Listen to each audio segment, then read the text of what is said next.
Indian এয়াৰফৰ্চৰ পৰাক্ৰম আমি দেখিছোঁ। কি আপুনি দ্বিতীয় বিশ্বযুদ্ধৰ কথাই কওক, 1947 চনৰ কাশ্মীৰ সংঘাতৰ কথাই কওক, 1965-71 ভাৰত পাকিস্তানৰ যুদ্ধৰ কথাই কওক, আৰু 1999 চনৰ কাৰ্গিল যুদ্ধৰ কথাই কওক। এই গোটেইবিলাকতে আমি ভাৰতীয় বায়ু সেনা বাহিনীৰ পৰাক্ৰম দেখিছোঁ। নমস্কাৰ বন্ধুসকল, মই শ্ৰীয়ন্তন হাজৰিকা আপোনালোকলৈ লৈ আহিছোঁ এটা বিশেষ অনুষ্ঠান। 9/11/2025 ইণ্ডিয়ান এয়াৰফৰ্চৰ দ্বাৰা আয়োজিত এটা অনুষ্ঠান আমি সকলোৱে উপভোগ কৰিলোঁ। বৰ ধুনীয়া আছিলে এটা এয়াৰশ্ব'ত, আৰু সেই এয়াৰশ্ব'ত আমি দেখিলোঁ বিভিন্ন বিমান আহিলে, বেলেগ বেলেগ সময়ৰ কলা দেখুৱালে, সঁচাকৈ ভাল লাগিলে। এতিয়া কথাটো হ'ল কি, আমি দেখিলোঁ চালোঁ, কিন্তু এই বিমানবিলাক নাম কি, কোনখন বিমান ক'ৰ পৰা আহিছে, আমাৰ ইয়াত কিয় পাতিলে, আৰু কোনটো ঘাটিৰ পৰা এই বিমানবিলাক আমাৰ ইয়ালৈ আহিছিলে, এই গোটেইবিলাক বস্তু এই ভিডিঅ'টোত আছে। গতিকে আপোনালোকে এই ভিডিঅ'টো চাই থাকক। আৰু প্ৰথম প্ৰতিষ্ঠা কেনেকৈ হৈছিলে ইণ্ডিয়ান এয়াৰফৰ্চৰ সেই বিষয়টো মই ইয়াতে ইনক্লুড কৰিছোঁ। গতিকে আপোনালোকে ভিডিঅ'টো স্কিপ নকৰাকৈ চাব। 1932 চনৰ 8 অক্টোবৰত প্ৰথম ইণ্ডিয়ান এয়াৰফৰ্চৰ প্ৰতিষ্ঠা হৈছিলে, আৰু বায়ুসেনা বাহিনী গঠন হৈছিলে ভাৰতীয় সামৰিক বাহিনীক অধিক শক্তিশালী কৰিবলৈ। আৰু 1932 চনৰ 8 অক্টোবৰৰ সেই দিনটোৰ পৰা ঠিক 7 মাহ পিছত প্ৰথমখন ফ্লাইট কাৰ্যকাৰী কৰা হৈছিলে, আৰু তেতিয়া নাম আছিলে ৰয়েল এয়াৰফৰ্চ। আৰু 1950 চনত যেতিয়া ভাৰত গণৰাজ্য হিচাপে স্বীকৃতি পালে, এই স্বীকৃতি পোৱাৰ পিছত আমাৰ ৰয়েল এয়াৰফৰ্চ নামটো সলনি হৈ পেলাই ভাৰতীয় বায়ু সেনা বাহিনী মানে ইণ্ডিয়ান এয়াৰফৰ্চ নামেৰে নামাকৰণ কৰা হৈছিল। ইণ্ডিয়ান এয়াৰফৰ্চে প্ৰত্যেক বছৰে তেওঁলোকৰ প্ৰতিষ্ঠা দিৱসত এই এয়াৰ শ্ব'টো আয়োজন কৰে ভাৰতবৰ্ষৰ বেলেগ বেলেগ জেগাত। এইবাৰ বাছনি কৰি ল'লে তেওঁলোকে অসমখন, আৰু এই অসমখনক বাছনি কৰাৰ প্ৰধান কাৰণটো হৈছে আমাৰ যিটো যুৱ শক্তি আছে, এই যুৱ শক্তিক তেওঁলোকে উৎসাহিত কৰা, যাতে তেওঁলোকৰ পৰা ইণ্ডিয়ান এয়াৰফৰ্চত জইন কৰক, ভাৰতীয় বায়ু সেনা বাহিনীৰ লগতে ভাৰতীয় সামৰিক বাহিনীক বহুত বেছি শক্তিশালী কৰক, আমাৰ অসমৰো তাতে যোগদান থাকক। এই কথাটোৰ কাৰণে তেওঁলোকে বায়ু সেনা বাহিনীয়ে আমাৰ ইয়াতে এই প্ৰগ্ৰেমটো কৰিছিলে। এতিয়া কথাটো হৈছে কি, বায়ু সেনা বাহিনীয়ে আমাৰ ইয়ালৈ কিমানখন প্লেন আনি পেলাই এই এয়াৰ শ্ব'টো পাতিলে, তাৰ ডিটেইলছটো মই আপোনালোকক কৈ আছোঁ। ভাৰতীয় বায়ু সেনা বাহিনীয়ে প্ৰায় 75খন বিমানেৰে এই এয়াৰ শ্ব'টো কৰিছিলে। আমাৰ এই লাচিত ঘাটত যিটো এয়াৰ শ্ব' কৰিছিলে, তাত 75খন বিমান আছিলে, আৰু এই 75খন বিমানৰ ভিতৰত আছিলে Rafale, Sukhoi, Apache, MiG, IL-78 refueller, Mirage, Jaguar, C-17 blockbuster, advance light helicopter, MK-1, C-130 Hercules, Antonov AN-32 আৰু সূৰ্য কিৰণ। এই বিমানবোৰ বিভিন্ন বিমান ঘাটিৰ পৰা উৰা মাৰি আহি আমাৰ লাচিত ঘাট পাইছিলহি। তাৰ ভিতৰত আছে গুৱাহাটী, তেজপুৰ, যোৰহাট, চাবুৱা, হাচিমাৰা, বাগডগৰা আৰু পানাগড়। এই গোটেইবিলাক বিমান উৰি আহি পেলাই আমাৰ এই লাচিত ঘাটত এই এয়াৰ শ্ব'টো কৰিছিলে। এতিয়া এই এয়াৰ শ্ব'টোত যেতিয়া শেষ হৈছিলে, তেতিয়া কিন্তু ইণ্ডিয়ান এয়াৰফৰ্চে আমাৰ জুবিন দা প্ৰাণৰ শিল্পীক শ্ৰদ্ধাঞ্জলি দিবলৈ পাহৰা নাছিলে। তেওঁলোকে অনুষ্ঠানৰ শেষত মায়াবিনী ৰাতিৰ বুকুত গীতটোৰে তেওঁলোকে অনুষ্ঠান সামৰিছিল। গতিকে এতিয়া আহক আমি এই ভিডিঅ'টোৰ পিছৰ ফালে যাওঁ, তাত আমি দেখা পাম তেওঁলোকে কি কি সময় কৌশল দেখুৱাইছিলে। গতিকে এই ভিডিঅ'টো আপোনালোকে উপভোগ কৰক।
কি যাব এজাটুকু কি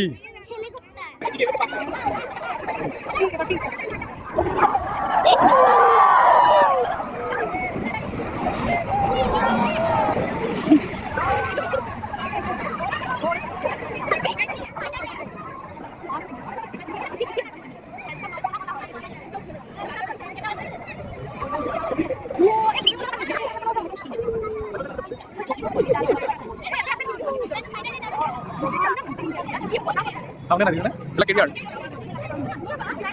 পেসেন্টার হেসে চাইছে এই সাপোজ কোপা বাবা ভালো আছে চল বাইরে যেটা লাইভ দেখতে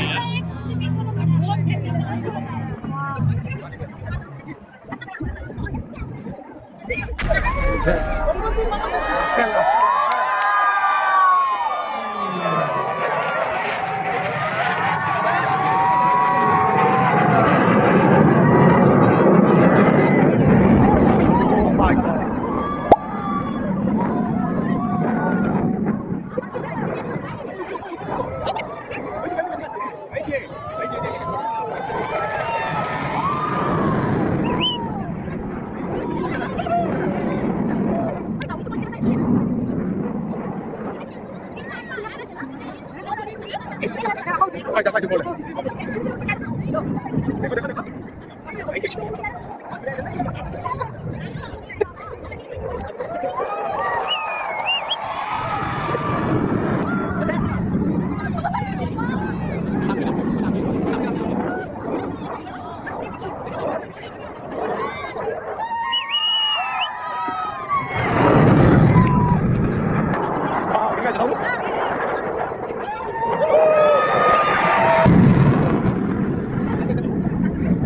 Masih gue.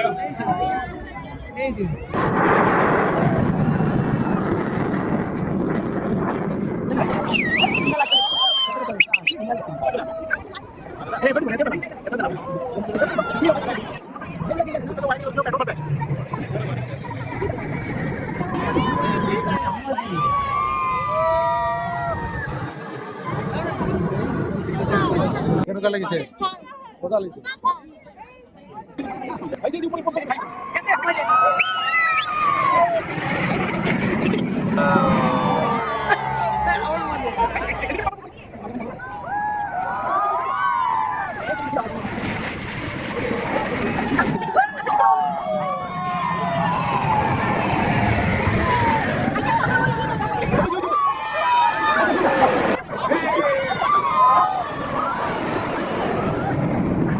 bisa?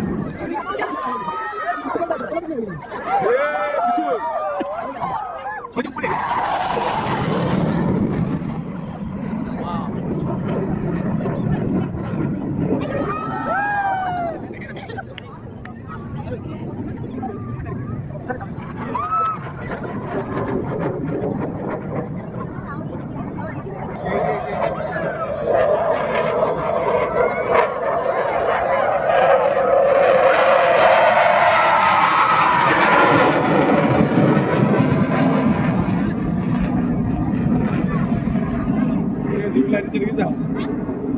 ঠান্ডায় দিছে পিছফালে ও। গরম গরম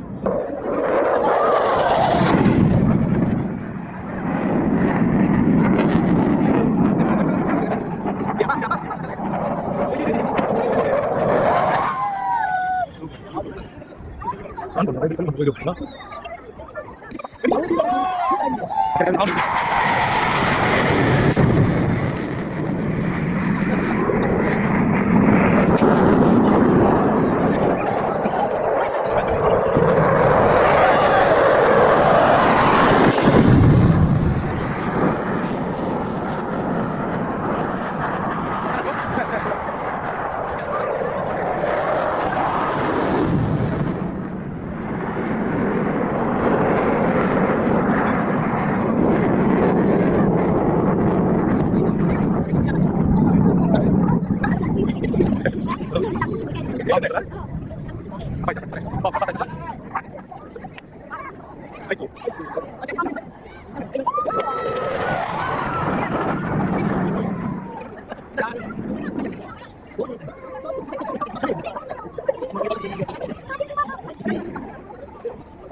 Ini mana sih?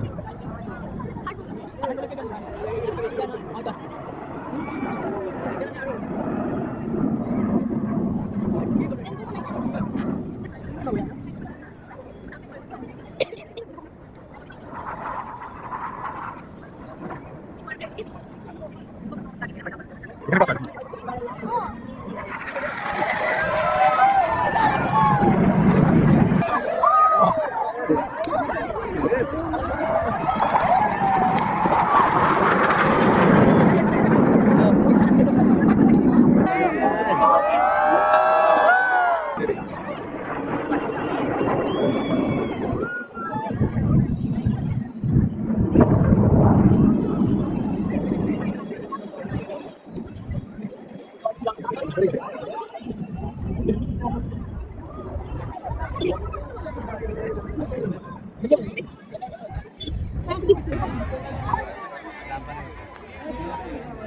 হার্ট বানাইছে টুকু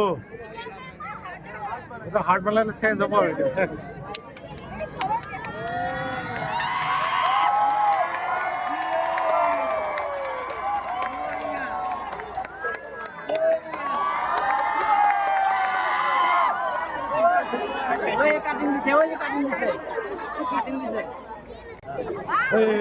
বাহ টাইমিং দিছে কিন্তু বাহ